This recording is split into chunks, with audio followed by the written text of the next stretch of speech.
எடுத்துக்காட்டு 1.4 p equal to x such that -3 less than or equal to x less than or equal to 0 x belongs to z மற்றும் q equal to 210 என்ற பகா காரணிகளின் தொகுப்பு. பகா காரணிகளின் தொகுப்பு. இவை இரண்டும் சமான கணங்களா?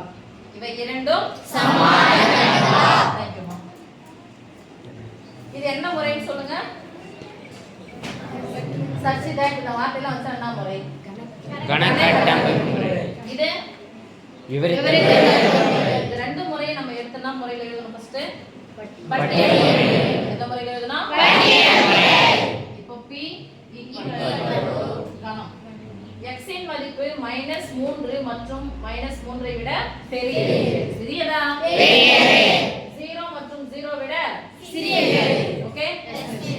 ஒரு என்கோட் எடுத்துக்கிறோம் அப்படினு சொன்னா 0 போட்டுருக்காங்க, 0 வச்சுக்கலாம். -1 -2 -3 இது 0. வாய் திறந்து எந்த பக்கம் வாய் திறந்து இருக்கோ அதுதான் பெரியது. யார் பெரியவங்க? எஸ். யாரை விட பெரியவங்க? -3 போட்டு இருந்துச்சா யாரை சேர்த்துக்கணும்? -3. பெருசுனா எந்த சைடு போணும்? என்கோட்டுக்கு ரைட் சைடு. ரைட் சைடு போயிட்டே இருக்கலாமா? Yes miss. போனா இங்க யார் இருக்கா? 0 ஈக்குவல் பண்ணா 0 சேர்த்துக்கலாமா? Yes miss. இது சிறியதானே? Yes miss. சோ இந்த கேப் சிறியதுனா லெஃப்ட் சைடு, பெரியதுனா ரைட் சைடு. அப்ப ஃபுல்லா அந்த கேப் ஃபுல்லா சொல்லுங்க பார்க்கலாம். அந்த நம்பரை -3, -2, -0. ஓகே? Yes miss. இப்போ q என்ற கணம் எந்த முறையில கொடுத்திருக்காங்க அப்படினா பெருக்கல் முறையில கொடுத்திருக்காங்க. பட்டியல் முறையில 210 என்ற எண்ணின் பகா காரணிகளின் தொகுப்பு. பகா காரணிகளின் தொகுப்பு. பகா காரணியோட பெருக்கல் பலனா யார் எழுத போறோம்? 210 எழுதலாமா? Yes miss. 0 னு முடிஞ்சா எந்த வாய்ப்பாடு போட்டுக்கலாம்? பகா எண்கள் எந்த வாய்ப்பாடு போட்டுக்கலாம்? 5 வாய்ப்பாடு போட்டுக்கலாம். ஓகே.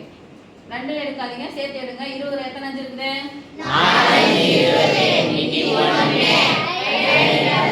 ஐரன் பத்தா 2 அஞ்சு பத்தா 2 திருப்பியும் 2 முடிஞ்சா வாய்ப்பாடு 2 4 1 முடிஞ்சா வாய்ப்பாடு போலாம் 7 3 1 பகா காரணிகளின் தொகுப்பு. எத்தனை பகா காரணிகள் வந்திருக்கு பாருங்கப்பா? 1 2 3 4. இந்த q எழுதலாம். q எழுதலாமா? Yes miss. நம்பர் சொல்லுங்க பார்க்கலாம். 5 2 3 7.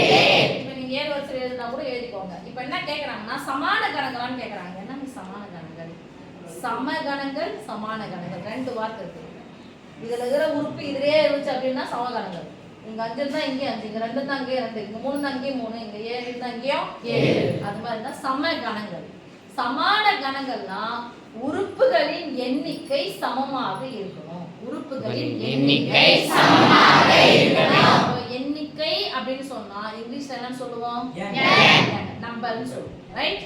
அப்போ எண்ணிக்கை சொன்னா p என்ற கணத்தில் உள்ள உறுப்புகளின் எண்ணிக்கை என்னன்னு சொல்லுவோம்? n of p எத்தனை நம்பர் இருக்கு? 4. இங்க n of q அப்போ உறுப்புகளின் எண்ணிக்கை சமமாக இருந்தால் n of p equal to n of q எத்தனை? 4. ரெண்டுமே சமமாக இருக்காது. என்ன கணங்கள்? சமமான கணங்கள். This implies p மற்றும் q இரண்டும் சமான கணங்கள். இரண்டும் சமான கணங்கள். ஓகே?